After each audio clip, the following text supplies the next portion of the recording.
अस्सलामु अलैकुम वरहमतुल्लाहि वबरकातुहू नहमदुहू व नुसल्ली अला रसूलिहिल करीम अम्मा बाद फ़ौज़ बिल्लाहि मिनश शैतानिर रजीम बिस्मिल्लाहिर रहमानिर रहीम अस्सलातु वस्सलामु अलैका या रसूलल्लाह व अला आलिका व अस्हाबिका या हबीबल्लाह।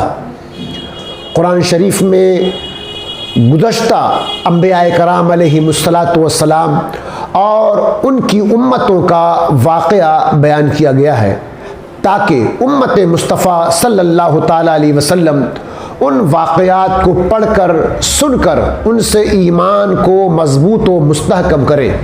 अल्लाह अज़्ज़ा व जल से डरते हुए हिसाब वाले दिन के लिए अपने लिए आसानियाँ मुहैया कर लें और अव्वलीन व आखरीन के मजमे में रुसवाई से बच जाएं। कुरान शरीफ के सूरह अल-क़सस की आयत नंबर 3 में इरशाद रब्बानी है, नतलू अलैकुम मिन नबाई मूसा व फ़िरऔना बिल हक़्क़ि लिक़ौमिन युमिनून। हम तुम पर पढ़े मूसा और फ़िरऔन की सच्ची खबर उन लोगों के लिए जो ईमान रखते हैं। नतलू अलैकुम अलैका मिन नबाई, हम तुम्हारे सामने खबर पढ़ते हैं।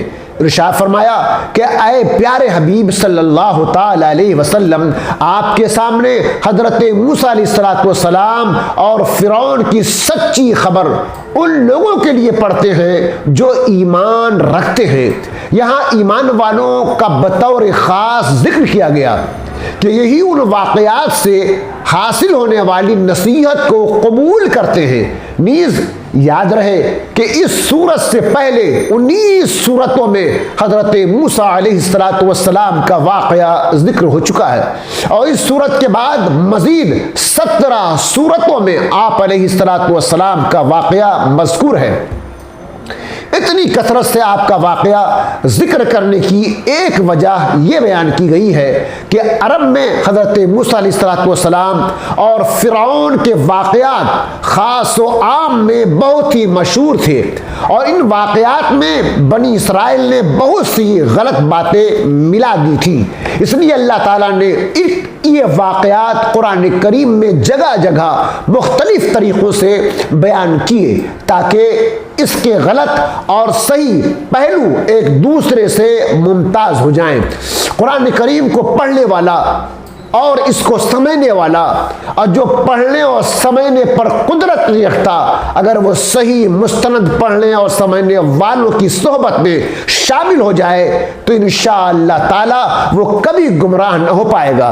इसी सूरत की आयत नंबर 4 में इरशाद बारी ताला है, इन्ना फ़िरऔना अला फ़िल अर्दी व जअला अहलहा शियअन यस्तज़इफ़ु ताइफ़तम मिनहुम युज़ब्बिहु अब्नाअहुम व यस्तही निसाअहुम इन्नहु काना मिनल मुफ़सिदीन। बेशक फ़िरऔन ने ज़मीन में गलबा पाया था, तकब्बुर किया था और उसने लोगों को अपना ताबे बनाया लिया।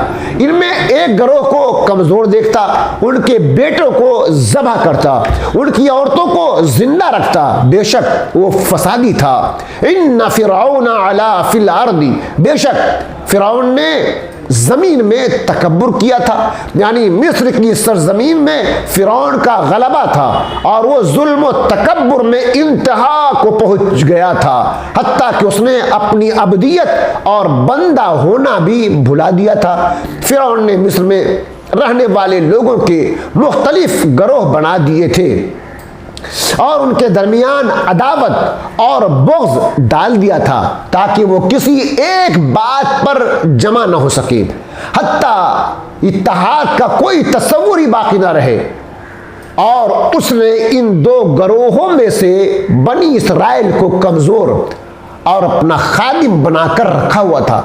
बनी इसराइल के साथ उसका सलूक यह था कि वो उनके यहाँ पैदा होने वाले बेटों को ज़बह कर देता था और बेटियों को जिंदा रखता था। ज़बह करने की वजह यह थी कि काहिनों ने इससे यह कह दिया था कि बनी इसराइल में एक बच्चा पैदा होगा जो तेरी बादशाहत के ज़वाल का तख्ता उलटने का बाइस होगा। इसलिए वो ऐसा करता था। वो उसकी इंतहाई हिमाकत थी, क्योंकि अगर वो अपने ख्याल में काहिनों को सच्चा समझता था तो ये बात होनी थी, लड़कों को कत्ल कर देने से कोई नतीजा न मिलता। और अगर उन्हें सच्चा नहीं जानता था तो ये उसके नज़दीक एक लग़्व बात थी, और लग़्व बात का लिहाज करना और बेटों को कत्ल करना किसी तरह दुरुस्त न था। बेशक वो बनी इसराइल के बेटों को कत्ल करके फसाद करने वालों में से था। मौजूदा दौर के हुक्मरानों का तर्ज अमल भी हुक्मरानी को कायम रखने के लिए फ़िरौन के ही तरीक़े पर अमल है।